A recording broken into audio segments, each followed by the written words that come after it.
S'incarner en sagesse, le retour à l'essence.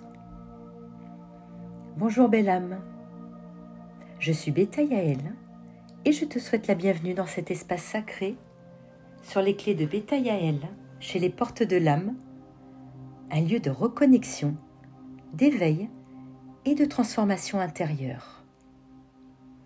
Et aujourd'hui, j'aimerais t'inviter à un voyage à travers un mot sacré, souvent cité, rarement incarné, la sagesse. Un mot ancien, présent dans toutes les traditions, mais dont la vibration se révèle par l'expérience, la conscience et l'amour. Nous allons explorer ensemble ce qu'est véritablement la sagesse à travers les regards spirituels, philosophiques, psychologiques et même scientifiques. Qu'est-ce que la sagesse ?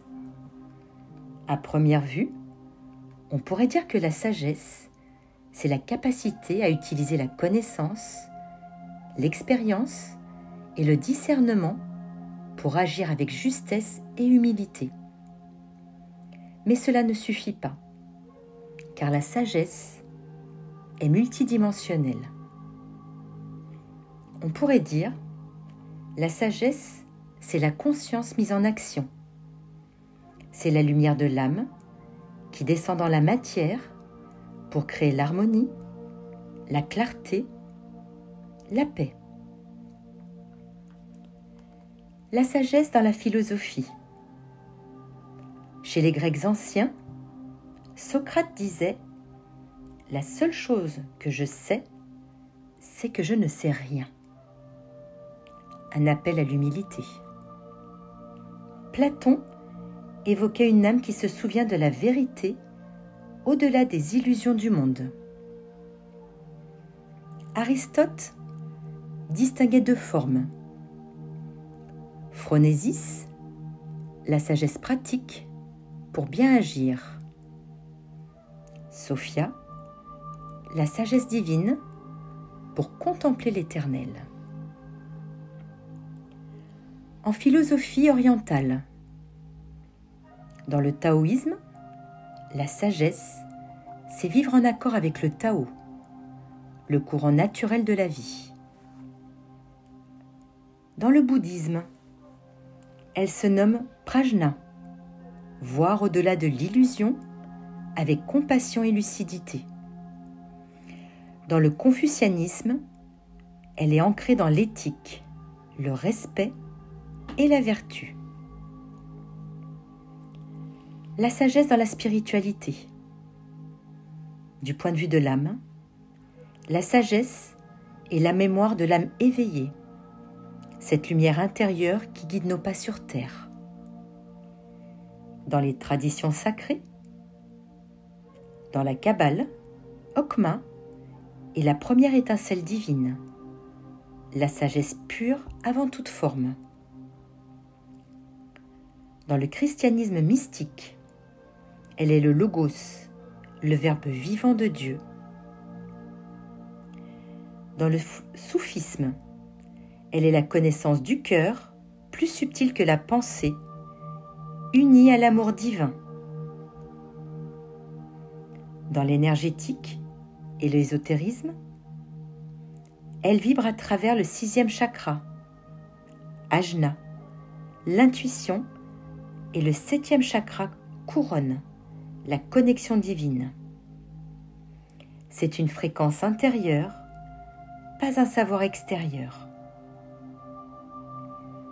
La sagesse en psychologie et science.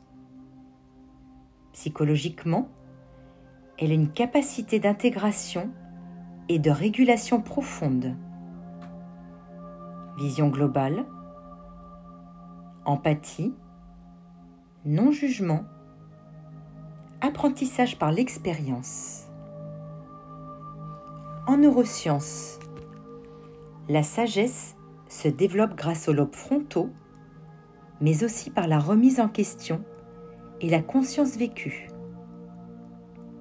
Elle grandit avec l'âge, mais surtout avec l'éveil. La sagesse dans la vie quotidienne, c'est savoir quand parler et quand se taire. Choisir la paix plutôt que la victoire. Transformer la douleur en lumière. Ne pas réagir, mais répondre depuis l'âme. C'est une posture intérieure, non un savoir intellectuel. Ce que la sagesse n'est pas, ce n'est pas accumuler des connaissances, ce n'est pas fuir les émotions, ni se taire pour éviter les conflits. Ce n'est pas donner des leçons, mais inspirer par son exemple. Comment cultiver la sagesse? Observer sans juger, écouter avant de répondre, apprendre de chaque épreuve, revenir au silence, relier le cœur à l'intellect, s'ancrer dans le présent, chercher la vérité, puis l'incarner avec amour. Maintenant, belle âme, j'aimerais que l'on échange.